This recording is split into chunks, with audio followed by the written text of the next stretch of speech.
This is 50 Shades of Green by Climate Group, your monthly climate podcast exploring all the essential news and views from the US and around the world. I'm Phil Kehoe. Today, we're talking to two climate leaders at the forefront of resilience and adaptation and how they employ different strategies to address the climate crisis across borders and at the local level.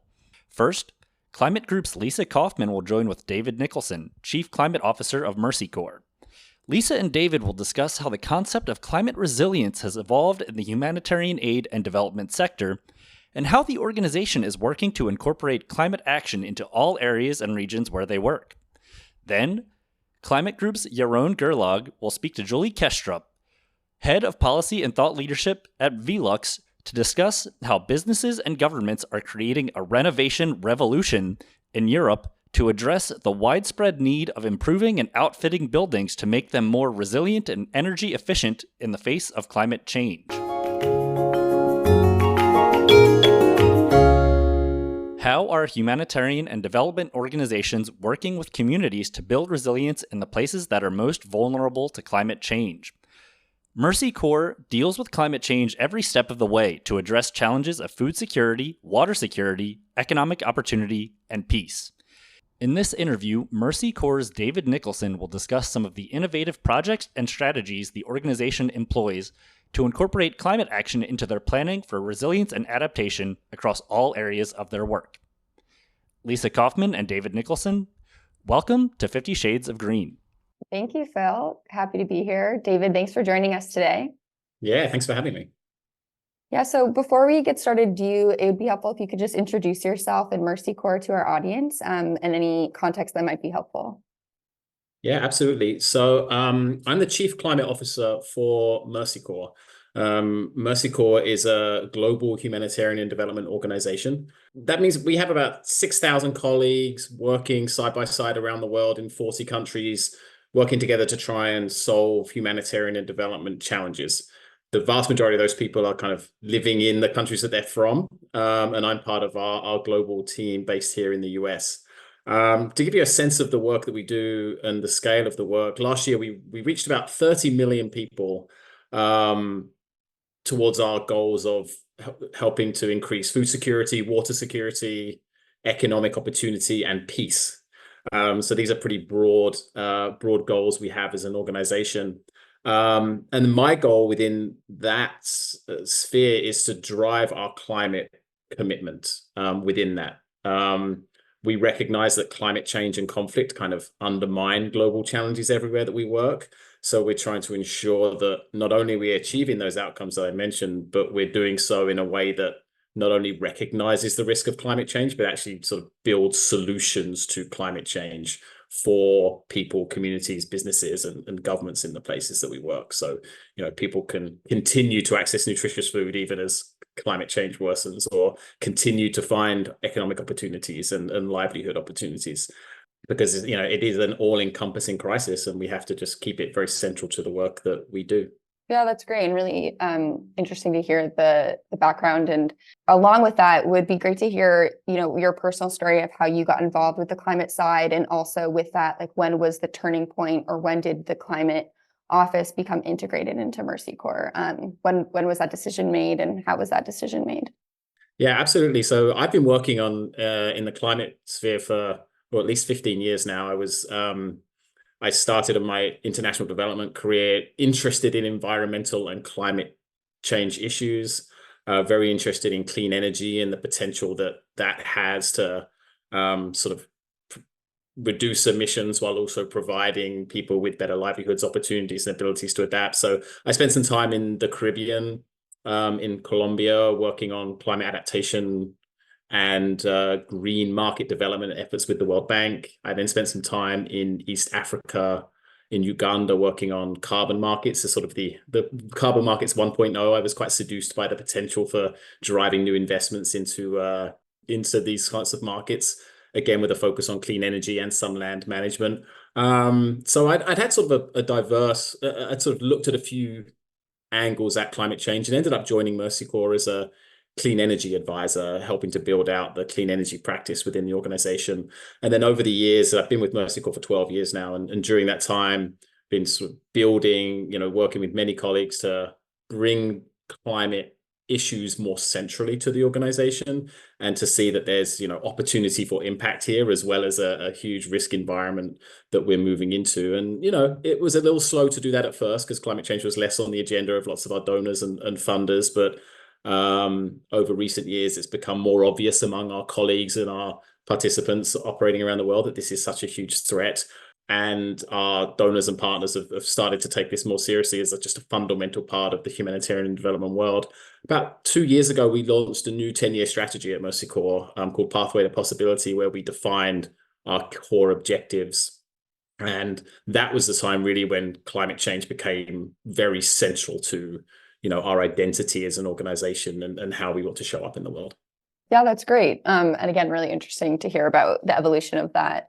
I would love to just dig in a little bit more into what you were saying, your current strategy, and so what you're doing to advance climate solutions and resilience in the locations where you do work. Here you could offer some specific examples or, give a broader overview, whatever feels better in this question. But I would love to hear, you talked about bankability and carbon markets, but would love to hear what Mercy Corps specifically has done to evolve the work that you're doing.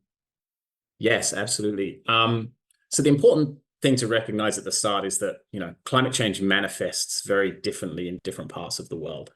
So when we think about our role in climate action, it does vary quite significantly to the context that we're operating in. Our overwhelming objective when it comes to climate change is to help households, communities, and businesses adapt to climate change, to be more resilient to extreme weather events and also adapt to the changing environments around them. We are interested to find opportunities to support decarbonization where we can, but we tend to find those opportunities where they're win-wins, because the places that we work are overwhelmingly those least responsible for climate change, but also those sort of experiencing the impacts most severely currently. So our primary interest is, how do we use our platform, our funding, the programs that we have, the skills and the technical skills and experience we have to support this idea of community resilience. And that manifests in different ways. In practice, we do a lot of work in the agriculture sector in different parts of the world, particularly, let's say, in sub-Saharan Africa, where we work both with pastoralists, people that are herding camels and cows and goats,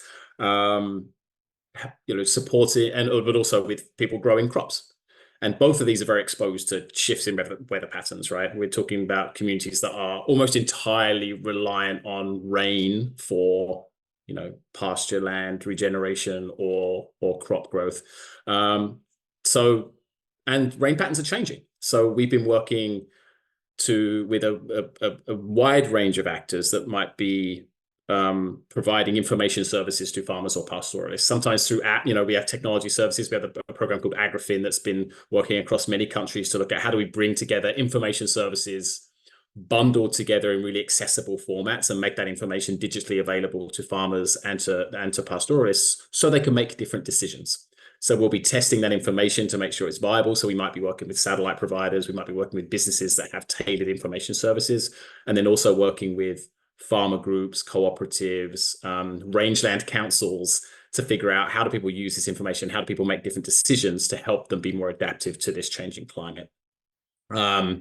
We're also in many cases, we'll be supporting businesses that are providing specific products and services that can help people adapt. Things like solar-powered irrigation services are super important. The ability to pump water out of the ground is a key adaptation strategy in some areas. Where there is reliable water underground, and we have to make sure that we're careful of that fact. But helping those businesses access farmers, helping farmers with credit guarantees, different sort of financial services to enable them to access these sorts of services to support their adaptive capacity.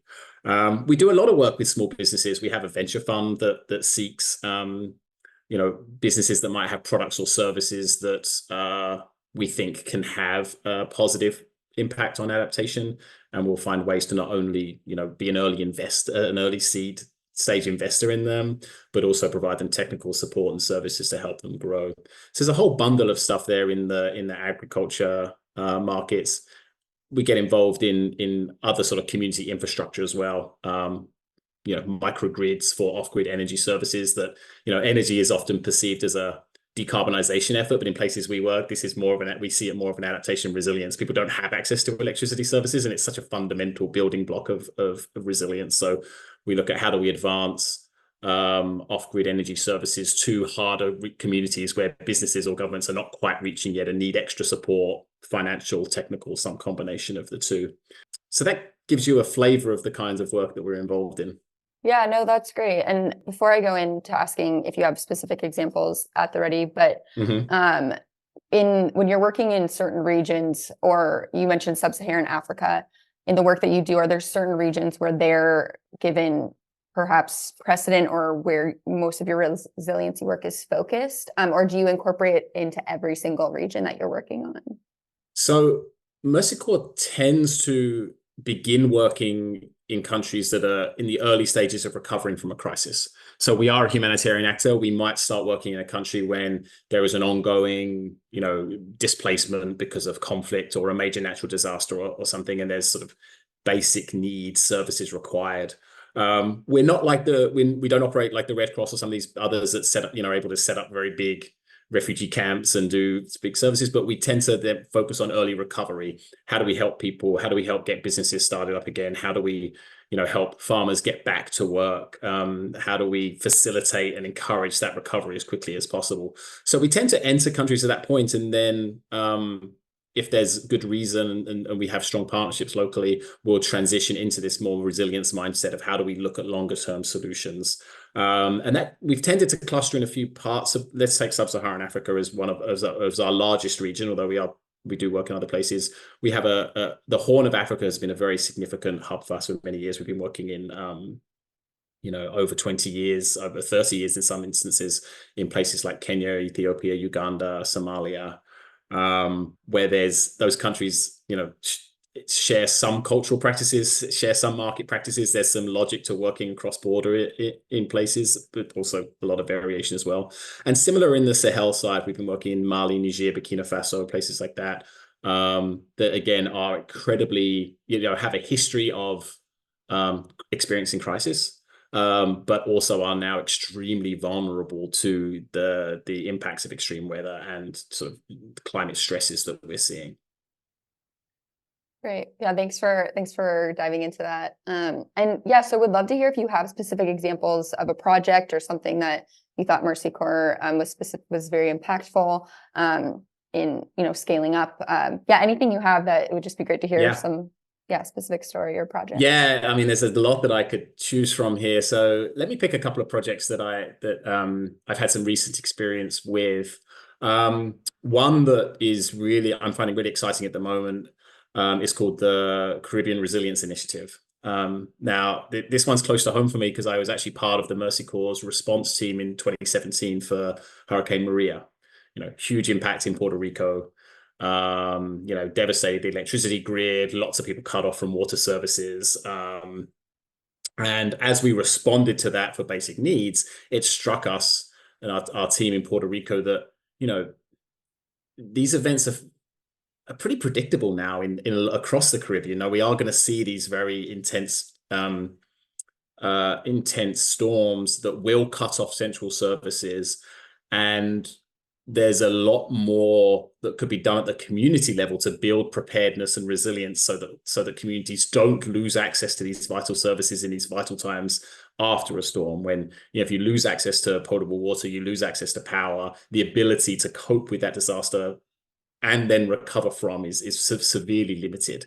So we've been working for a number of years, first of all in Puerto Rico, where we developed a model called Resilience Hubs, where we worked with communities to find a central community space, a community center of some kind, build out off-grid energy with battery services and associated communications to ensure that communication failure wouldn't happen after a storm. Look at local water systems that would ensure backup water supplies, preparedness drills, and other sorts of sort of social capital building exercises that help people, react and respond quickly. It proved really successful, and a lot of enthusiasm among communities in Puerto Rico. And since then, with some private funding from from a corporate foundation, we now have a Caribbean-wide initiative that's working in a number of countries, working with existing community groups to build those community resilience hubs that combine technology with social capital and just build that preparedness ability. So that's one intervention that that I think has a lot of promise, and we're really pleased about. A second one I'll talk about is ASL Adapts, which is a program in northern Kenya, where it's one of these areas I mentioned before, where it's a majority pastoral community, as we call it. So most people have some combination of cows and goats and some camels, got a little bit of food grown for household use. Pretty sparse population. We're talking about the county of Wajir. And this is an area that has seen devastating dry spells in recent years. It's always been dry. It's pastoral because agriculture is difficult. People have always herded animals, and it's sort of an inherently resilient livelihood. But what we've seen is the consistent failure of rains. Most recently, there's 6 rainy seasons. There's 2 rainy seasons a year, and 6 in a row failed. So grasslands turned basically to desert. And what we ended up with a position with animals dying en masse, or those that were able to survive had to be herded halfway across the country to get to reliable pasture land, and that caused lots of inter-community conflict and tension over resources. So we've been working there, a combination of technology and sort of community engagement. We've been working with the rangeland councils to help, traditional rangeland councils always decided where animals should help them build their ability to understand weather and climate data, so that people have a better sense of, okay, where should the animals go because our seasons have changed? How do we think ahead where we should be taking animals to herd, or when should we actually destock animals? When should they consider culling them for meat while they're healthy, rather before an intense dry spell? So there's that information piece and sort of building trust among communities to make decisions differently. And then we've also been working with the municipal government to build out a GIS lab and have much higher quality data that can actually help people identify where is their pasture land, where is the grass still growing currently in real time, and how do you manage access to those resources in a way that's equitable and avoids conflict. So what I really like about that project is this combination of sort of real grassroots support with municipal government support, and we've been finding like the key levers of change that we can pull as an organization to help this system improve and adapt. It's really interesting to hear such different, issues that you're addressing in very different regions and landscapes, and ensuring that these communities are set up for the future and have perhaps a different pathway to what they've been used to, and ensuring that they have, access to water or lands for their livelihood. Kind of going to what you just mentioned about building trust, or working in these communities, or just, being in various landscapes and regions. Would love to hear if there's been any challenges, whether it's been, working across different communities or groups, or whether there's technical challenges in implementing these different projects and initiatives. Yeah, tons of challenges. How long do you have? There's some systems-wide challenges for how we operate as an organization around the types of funding available. The reality is most of the work that we do, most of our funders fund in pretty short time horizons. 5 years is usually about as long as a project ever gets, and that's pretty lucky. Usually we're talking about 2-3 year initiatives. When you're trying to solve very specific challenges, that might be okay, but climate change is such a dynamic and inherently long-term challenge set. It's hard to do the work and show results in that sort of period of time.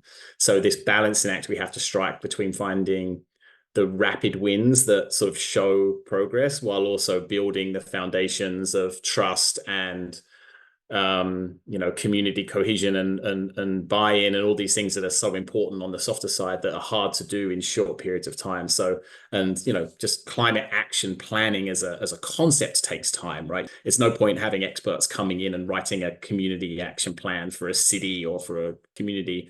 It really has to be owned and experienced locally, and that you have to be able to dedicate time to that. So this tension between timescales is constantly difficult for us, as is the risk appetite among funding. The reality is, we're all experimenting to some degree with climate adaptation. It's a new challenge yet. We don't always know exactly what the best solution is going to be. Communities, small businesses locally, INGOs, civil society all need the time and space to experiment. And the risk appetite among funders is challenging. So that's kind of on the funding environment side. Locally, there's always a set of, broadly speaking, political type challenges.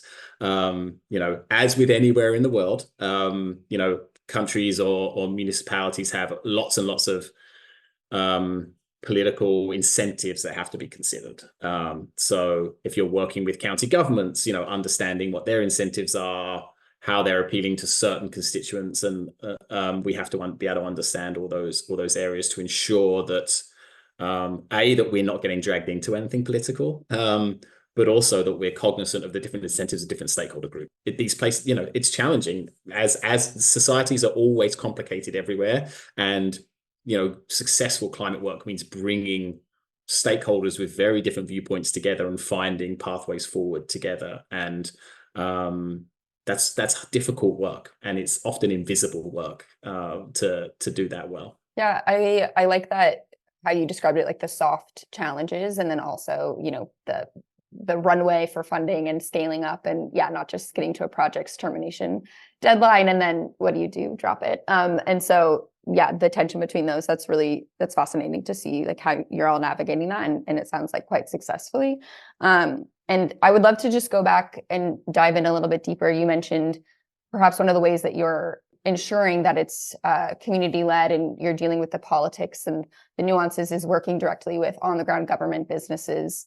And you did mention NGOs. So would love to hear if you have maybe an example, or what your ethos or how you decide to work with governments, businesses, and NGOs on the ground.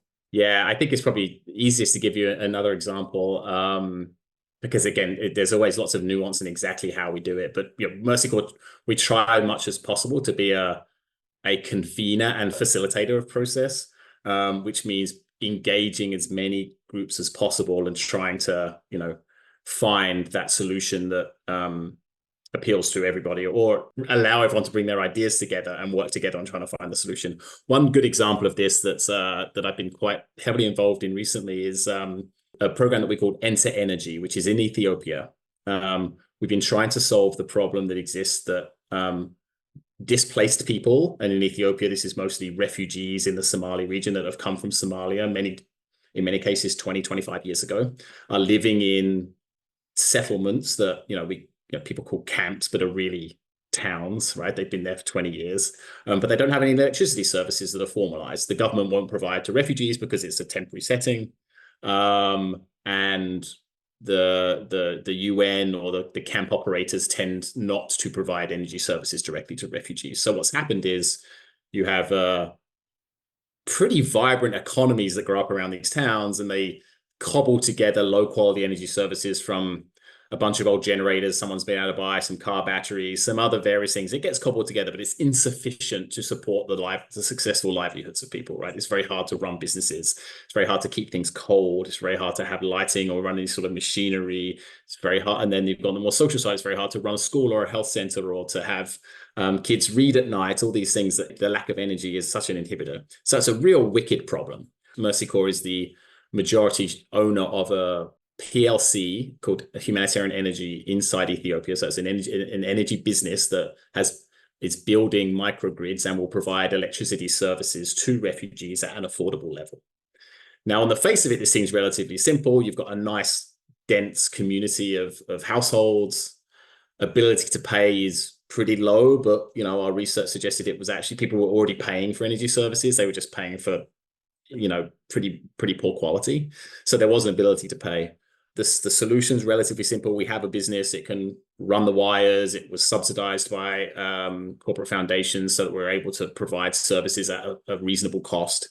The ability to execute this in a place like a refugee camp is incredibly difficult, and there's a few reasons for that. One is the relationships between host communities and refugees is always very complicated. You have to reconsider, if host communities see refugees getting things that they don't have, then naturally people say, hey, what about us? We're from here. Where's our services? So managing the potential tensions or the relationships between those groups is really important. working with the UN entities, which also has its own set of mandates and responsibilities, can be very political and very complicated. Within the camps, making sure that there are currently businesses that are providing energy services that will be displaced. So how do you bring them on board and incorporate them into the service to ensure that it's done fairly?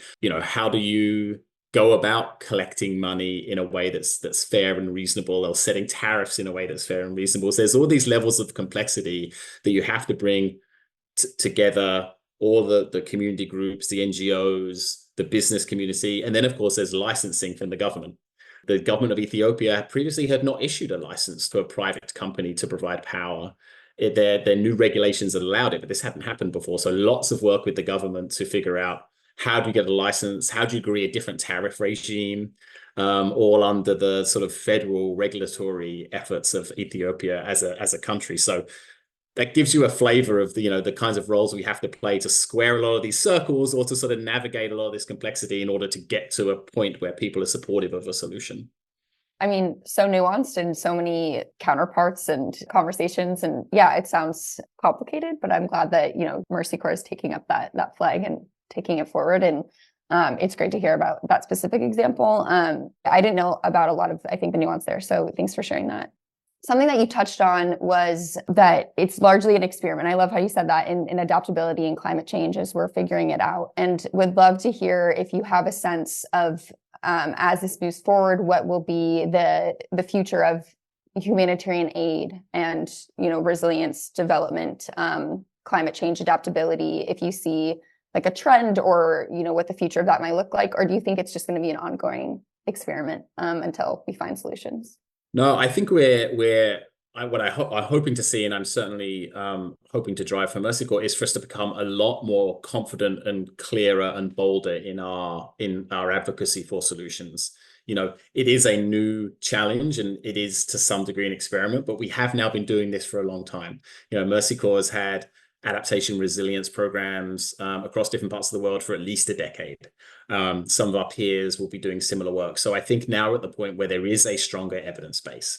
So there's a reluctance to fund adaptation resilience because of this belief that we don't know what works. And I think we're now getting to the point where that's no longer true. We do have a pretty good idea of what works, but we also means we have to fundamentally shift the amount of money that's going into adaptation and resilience, and B, how that funding is structured and how to ensure that we can be successful. So I think a big role for us and similar organizations to us is really on the advocacy front. It's still we're falling woefully short of the money required to support adaptation and resilience. I think, many people would have heard of things like the Adaptation Gap Report last year that showed how far behind we are. The proportion of total global climate finance is too small, but even within that, the amounts going to adaptation and resilience is way below 50%. And then within that, the amount going to what we call fragile and conflict affected states, these more challenging environments, is minuscule. Less than 1% of adaptation money has been going to lots of these countries. So I think what you'll see from the likes of Mercy Corps and others is a stronger voice of advocacy to say we do have solutions. There are local solutions. We know how to work with local partners to show results. We need the funding to come to these places. And it's really a case of keeping adaptation on the agenda. I think over the last few years, climate policy discussions have been naturally focusing very heavily on decarbonization. We've been talking a lot about loss and damage, which is a slightly different piece of the puzzle. And the adaptation conversation has lost some visibility. And I think it's important that we keep it front and center, because we should not be giving up on adaptation. There is a window that we still can help people build resilience to, even in the more extreme environments. And I think we really don't have any time to waste on that. So one thing we're doing as an organization, we're actually launching a series of position papers that are trying to act as a guide to donors, investors, other sorts of funders in subsectors of the adaptation world. Adaptation sounds so big and broad, so we're breaking it down into different areas. So we have one on how do you improve adaptation in the livestock sector in sub-Saharan Africa? How do you use access to energy as an entry point for building adaptation at the community level? How do you focus on equity investments into small businesses in a way that will support adaptation? How do we address migration and climate mobility? So we're trying to break down these topics and say, here's the evidence that we've had from our experience. So hopefully as a bit of a signpost for funders to step up a little bit more in this area. Yeah, no, and I think, with the proven track record, hopefully funders, there'll be more buy-in as they see, the success that has existed. My add-on question to that, and then I'll move on, is, it sounds like you're having different audiences that you're targeting those papers at. And so are you socializing those also within like local governments and making sure that there's buy-in there so that it's also, the funders from, say, United States, North America, but then also within the regions themselves? Yeah, absolutely. It's vital. Talking about locally led adaptation is not just a buzzword. It's fundamental to success. So any positions that we're papering, all the programs that we're engaged with will have, at the very least, will align with a national government's adaptation plan. And it's really important to make sure that that is well aligned. In most cases, we'll be working hand in hand with municipal governments, national governments to ensure that we're pursuing the same set of goals. So therefore, anything that we're advocating for is based on that partnership that is so important at the local level. INGOs can't drive adaptation work. There's no guarantee that Mercy Corps will be in any one place in the next 20, 30 years. And that's the sort of time horizon we have to be operating at. So we have to make sure our job is to support and enable whoever the local actors are that will lead adaptation. Some of that is the public sector, municipal governments, national governments, and some of that is the local private sector. So we have to make sure that we are in a supporting capacity to those systems, not kind of, building parallel systems that just won't, can't stay around forever. Yeah. Integration into, sounds key into the local landscape.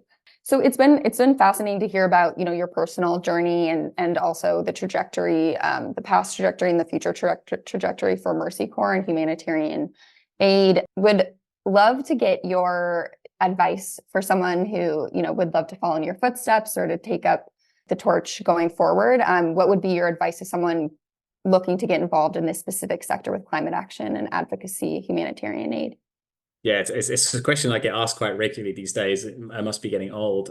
There's a few things that I would suggest to people. One is experience in grassroots climate action of some kind is so important.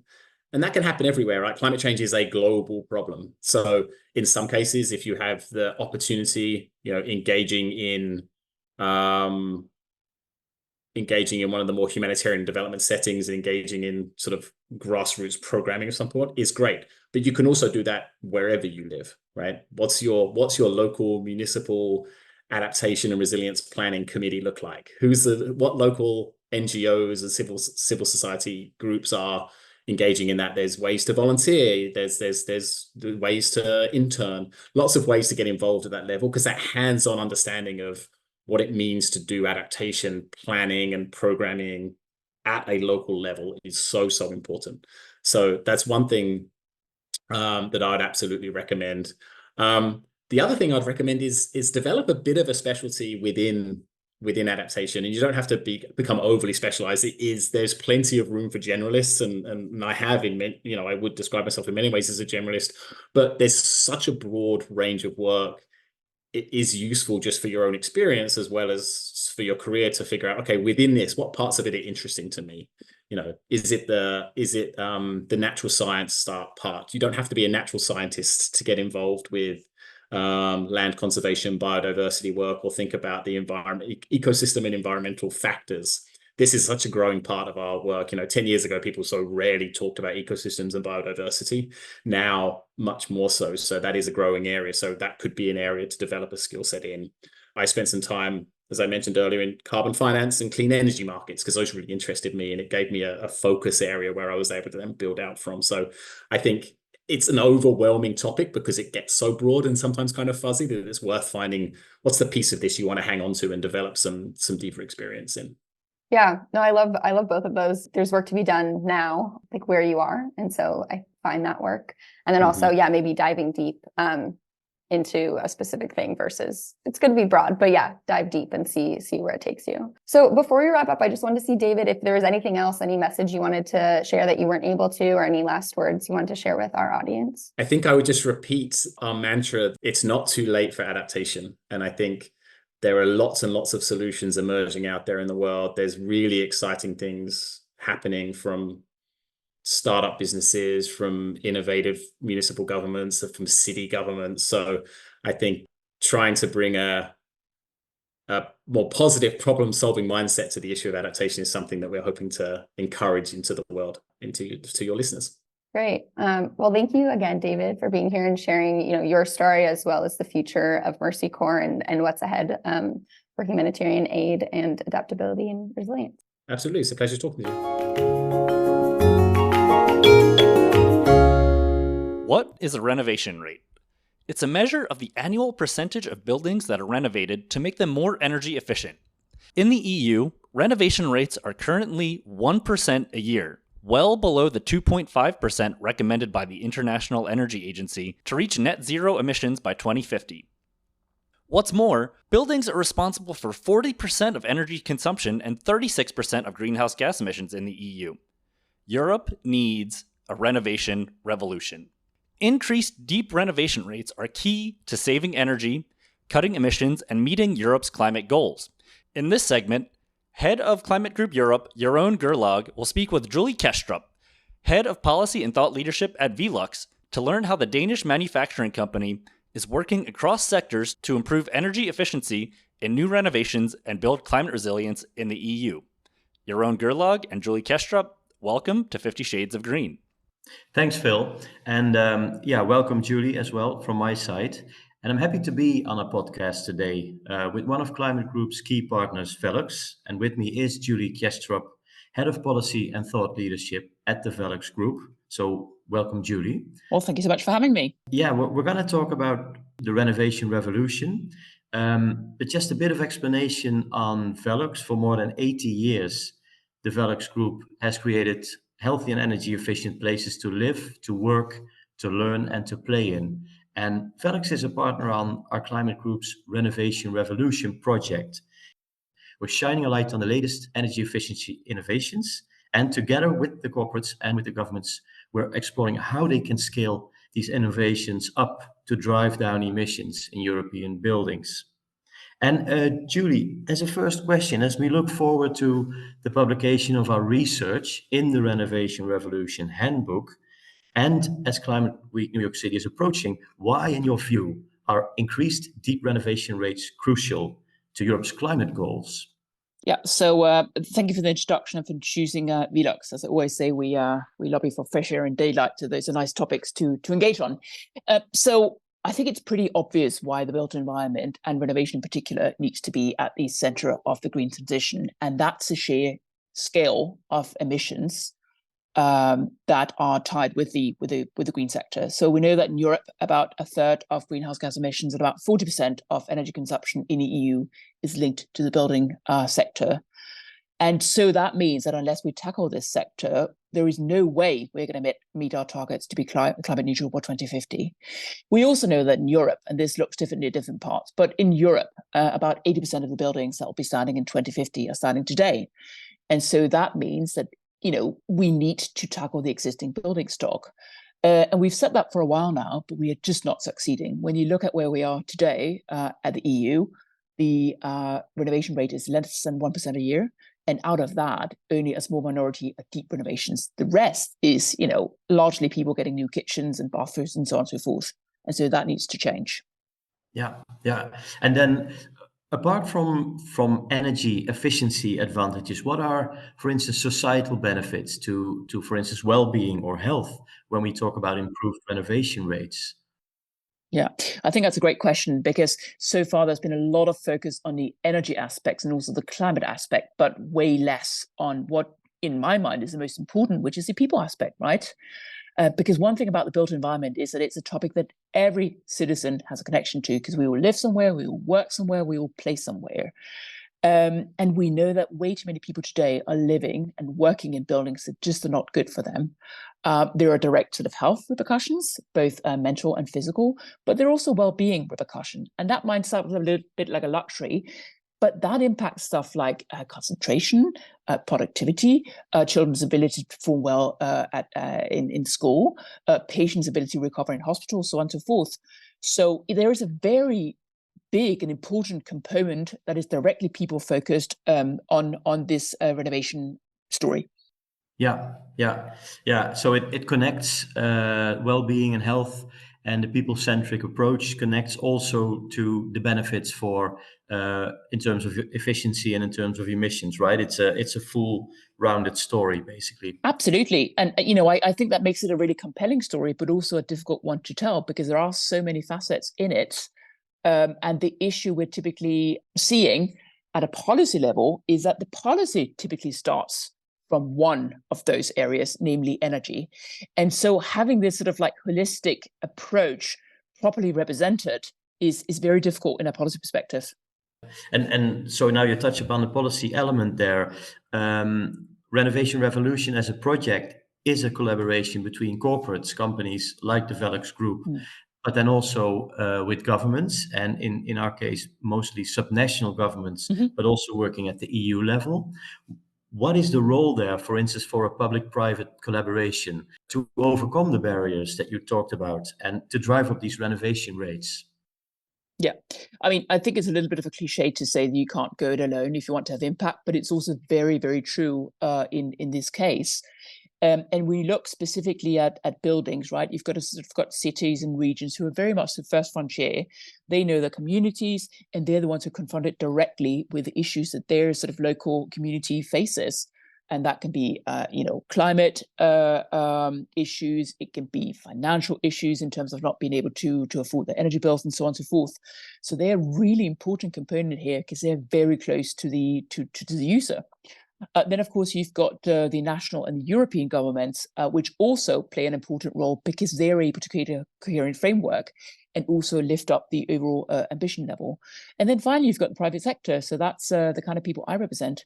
And first of all, we have the solutions, of course. And I think it's fair to say that within renovation and energy efficiency in particular, this is a very mature sector. We have, if not all, the vast majority of the solutions. And we also have the drive because green business for us, frankly, is good business. So we would like to help, ensure that the green transition happens. Also because we've personally committed to it as companies, and so we want the rest of the industry and the rest of society to follow our lead. And so I think interaction between these different levels of stakeholders is massively important because we need the people to join our journey.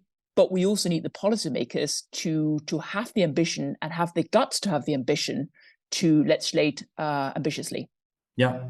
And when we talk about legislation at the EU level, there's the Energy Performance of Buildings Directive, the EPBD. So is that in your opinion an example of EU level legislation that's ambitious enough, or is it something that you as a company work towards?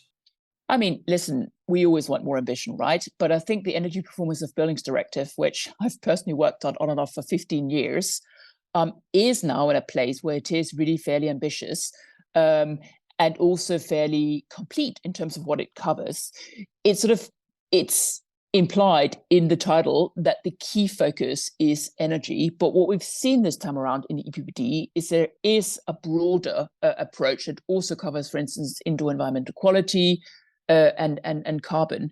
And so that's very important because, as you said up front in your first question, this can't just be about energy and energy efficiency. It needs to cover that broader palette, both of all because we're doing a hell of a lot of work and that will cost quite a lot of money. And so we want to make the most out of that money invested, but also B, because to get people onto this journey, we need to make sure that we're covering all the right bases. But I think the EPBD as a directive is a strong tool. Now, of course, as a directive, that means it needs to be implemented at national member state level. And that's the next and very important step because it doesn't matter how much ambition we've got in Brussels or in DC for that matter, if we're not implementing at national level. But for sure, there is a lot of ambition and there is a lot of opportunity here to create something at national and regional and local level that very strongly pushes us in the right direction. Thanks. And of course, with Renovation Revolution, with the Climate Group and the VELUX Group and other organizations, we help push that implementation at the national and at the regional level. We've been talking about Europe, but Climate Group is a global organization. VELUX Group is a global organization. And indeed, this topic is obviously a global topic. So one of the sessions at Climate Week that we're organizing and that you are an active participator in is a closed door roundtable on how can we bring the learnings from Renovation Revolution Europe to the US? How can we increase renovations in the US? What is, in your opinion, the wider applicability, the usefulness of the European learnings towards, for instance, the US in this case? Mm-hmm. So, I mean, I think the starting point is that buildings and housing in particular will always be relevant because, as I said earlier, everyone lives and works and plays somewhere. And so that means that there is no part of society that can say, well, actually, this is not for us. So that's the starting point. I think the second point, and we've been learning this in Europe over the years, is this, it's very important to strike the right sort of tone in what story we're telling whom and for what purpose. And that's again where this sort of notion of the multiple benefits is very, very important, because people care about different things. And we can see that in some parts of Europe, for instance, it's the energy prices that's a key concern. In other parts of Europe, it's more the climate concerns. And we need to speak into all those different narratives for people and policymakers to connect. I think the other thing you can learn, as we talked about, is this importance of working together. Now, in Europe, we're working across member states. In the US, you'd be working in a state context. But a lot of that learning, and it's not easy, but it's very worthwhile, that I think we can take with us to the US. And there are, of course, also states in the US, including New York, that do have very stringent laws in place that we can also learn from in Europe.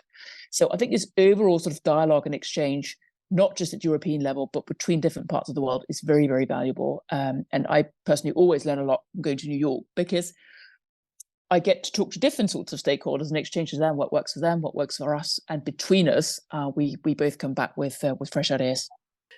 Julie, you talked earlier about the importance of health and well-being for people that use the buildings that we're talking about. Can you tell us a bit more on research on the Healthy Buildings Barometer? Yes, absolutely. So at VELUX back in 2015, we developed the first version of what was then called the Healthy Homes Barometer. It's since changed names to Healthy Buildings Barometer. And we started doing that research because we found that there was quite a gap for that sort of data. And then it becomes a little bit of a vicious circle, because if there's no data, then is there really a problem? And if there's no problem, do we then really need the data? So we've been publishing this research in different formats over the years. This year was the 8th version. And this year we published with the Buildings Performance Institute Europe, BPIE, who is one of the go-to associations on building-related data in Brussels. And what we were looking for and found was basically data to substantiate what I talked about before. So, for instance, when you look at schools, we found that students who are exposed to daylight have a 9 to 18% higher performance at school.